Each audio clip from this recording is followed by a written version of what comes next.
Go. Streaming from South Africa to the world.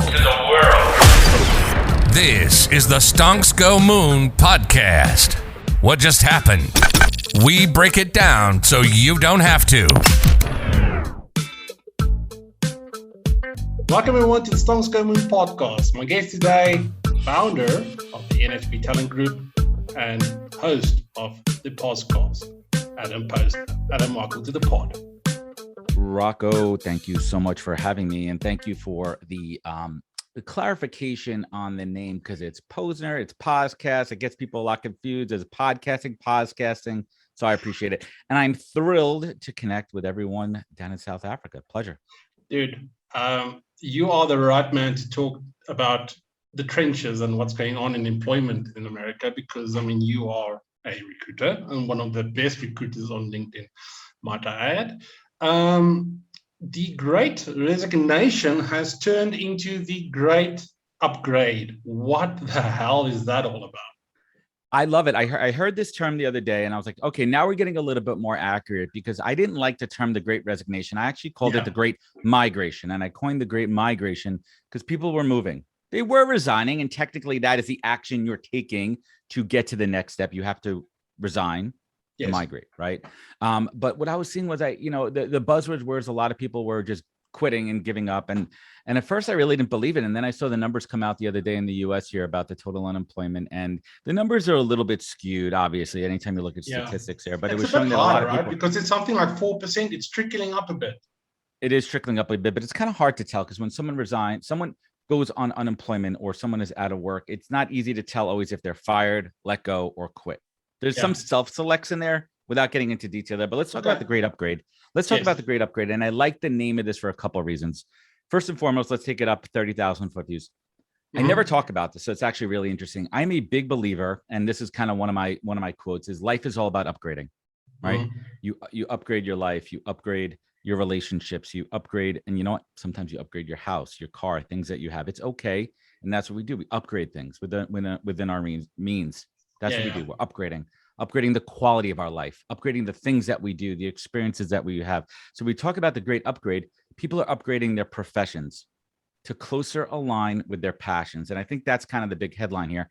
People are tired of the 9-to-5, working for the man, doing things that don't align with their hearts and their passions. And I think if anything, in the last couple of years of this pandemic, it showed us what is most important to us. What do we care about? Because we've had the time to do that. And that's why I think the great upgrade is a proper terminology for what we're going through right now. So how do those companies, like, let's say your minimum wage companies, how are they adapting to the skill shortage? That's like, what's happening there? Yeah, it's crazy. So this isn't my bread and butter expertise, but if you take a look, let's just use McDonald's, for example. In the last year, McDonald's here in the States, a lot of these lower wage, call them fast food retail locations, are having a really hard time with people leaving because of a couple of things. One, the United States, there was a big stimulus package where people were actually paid not to work, which is crazy. People made more money not working than working. Again, I'm not an expert here. And the other piece that's really interesting is McDonald's and all these other places were giving sign-on bonuses. $5,000 if you commit to 3 months. Imagine that. Imagine the world that we're living in, where you freaking could go to fucking McDonald's and get a sign-on bonus. And it just goes to show you how crazy the economy is right now and what's happening. We need folks in every line of work. This is the heart of America, right? When we think about the hourly wage workers that support our country, that keep us fed, that keep us clean, that keeps the freaking things moving in our world. And we have to support that. Yeah, going through the drive-thru, can I get a family meal and a $5,000 check, please?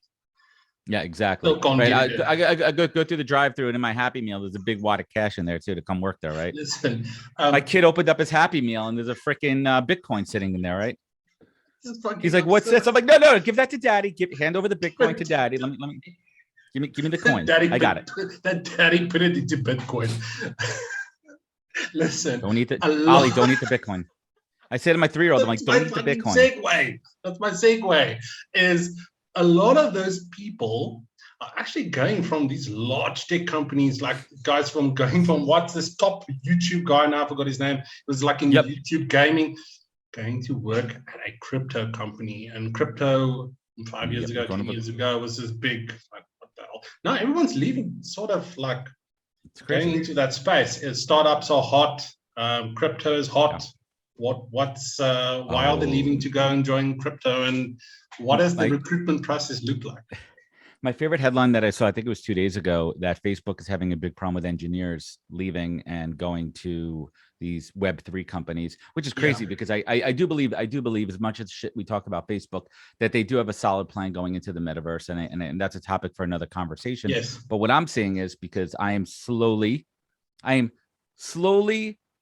dipping my toe into the Web3 chain world, but I'm doing it pretty fast from an immersion standpoint, because for me as a recruiter, that's where I will be taking my business. And we have an announcement coming soon on that new division that we're creating. That's a whole other cool. Yeah, we're gonna be jumping in. We're having conversations with a couple of the big platforms out there.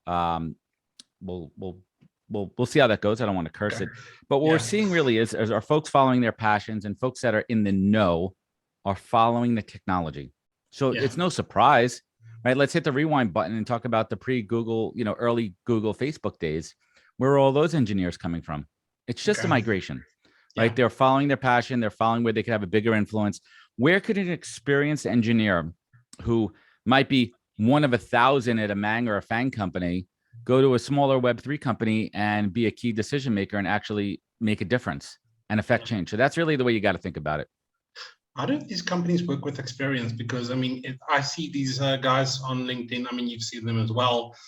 Crypto expert, crypto guru, crypto whatever. They can't be an expert. Around that long. You can't be a guru if you haven't done it for 25 years. What the fuck is that? You know what I mean? It's like that's like asking a virgin for having 3 years of sex experience. You're not going to have it. Yeah. So, what do these companies actually look for when they are looking to hire people? Because experience is out of the window as far as I'm concerned. Yeah, and I think when we talk about experience, I think it's actual tangible work. Show the work that you've done, and not just show the work that you've done, but what exactly did you do in this project? If you were part of a team, were you leading it? Was there a specific component of it? And this applies to all hiring, but specifically in this world, I want to see what you did and how you work through adversity, diversity, change, conflict. How did you work through all those pieces in the team environment? Okay, it's interesting. I've got some questions from social before we move on. The first one is, do recruiters ghost on purpose? Is it something that you guys do on purpose or not? This is a crazy question, because I am only going to speak about my experience and the type of recruiter I am. Yeah. There's different levels of ghosting, first and foremost, right? Because I think there's a lot of misnomers out there. Yeah. If you apply directly for a job and you are not qualified in any sense whatsoever, yes, I don't think you could always expect a response, right, to say that you weren't qualified. However, if you are qualified and you do apply for a job and for some reason they reject you before you even get to the conversation, you do at the very least need an acknowledgement and an auto reply. Now, not all ATS systems, not all job tracking systems have auto replies. Getting a little technical here. And it may just to be too much of a volume game for that in-house recruiter to manually type I'm being dead honest here. I'm just telling you what it is. If I have 1,000 applications for a job, and I'm hiring for an astronaut, and the guy works at McDonald's applies for it, does he deserve my time because he didn't take the time to actually review the role? People have to change the dynamic here and think about whose time you're using. And I'm not sugarcoating it here. Yeah. And I'm just telling you black and white exactly what it is. So there's different levels of ghosting. Now, if someone has a conversation with a recruiter or a hiring manager, there's zero excuse for ghosting. You need to close the loop. You need to be mindful of people's time and energy. Right. Second question. But not on purpose. No good recruiter. No good recruiter's going to ghost. It's a preconceived notion, and you need to deal with it. And I think you've done that brilliantly. I think that's easy for anyone to understand. The second one is, if I enter my CV, my resume details, why the fuck on the next page, like if I do it automatically, why do I have to do it manually again? It's 2022. What are we doing? That's just a shitty candidate experience. And what that boils down to, Rocco, is candidate experience.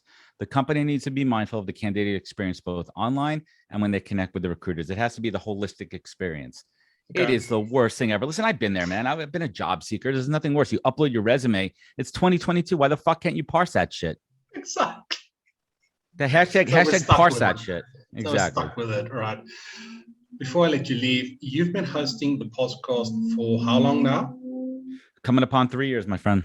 3 years. February 19th. Yep. So my question is, how do you sustain a hobby or something that you like? You have a passion for it, but you might not see those tangible results, at the very start or the beginning, wherever you are on your journey. How do you sustain that, for that long? Yeah, this is the toughest one, man, because a lot of podcasters, unless you're a famous celebrity, athlete, personality, you are not going to have that built-in audience. So you have to build that audience up as you go.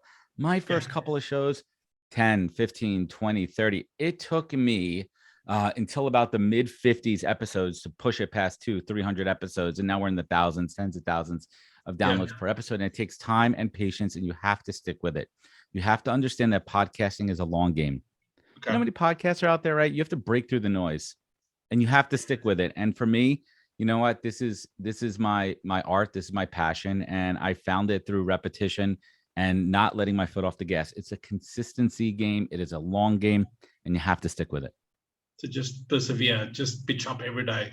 Thank you. Yeah. And you have to set goals, man. Right. So early on, one of my podcast mentors, a dude by the name of Jordan Paris, who's got a great show. He said to me, Adam, make it to 50, push yourself to 50 episodes. And once I get to 50, push it to 100, push it to 200. And now I'm, a month away from my 200th episode airing. Dude, awesome. Congratulations. Thank you so much for joining us today. If the listeners want to connect with you, what's the best place to do it? What are your handles? Yeah, man, absolutely. For all things recruiting, you could go to nhptalentgroup.com. For all things podcast, go to thepozcast.com, available on all major listening and all the minor listening devices too. That's another quick thing about podcasting too. Remember this, everyone thinks it's just Apple. It's actually a really small fraction of my total audience listens on Apple. A lot of people are anti-Apple, they're Apple haters. And there's a lot of other platforms out there that I get a ton of attention on aside from Apple. But if you want to look just for charts and all that kind of shit, then people stick to Apple. Dude, thank you so much for joining us. We'll drop the links in the comments. To our listeners, peace, love, and prosperity. Catch you on the next one. Cheers.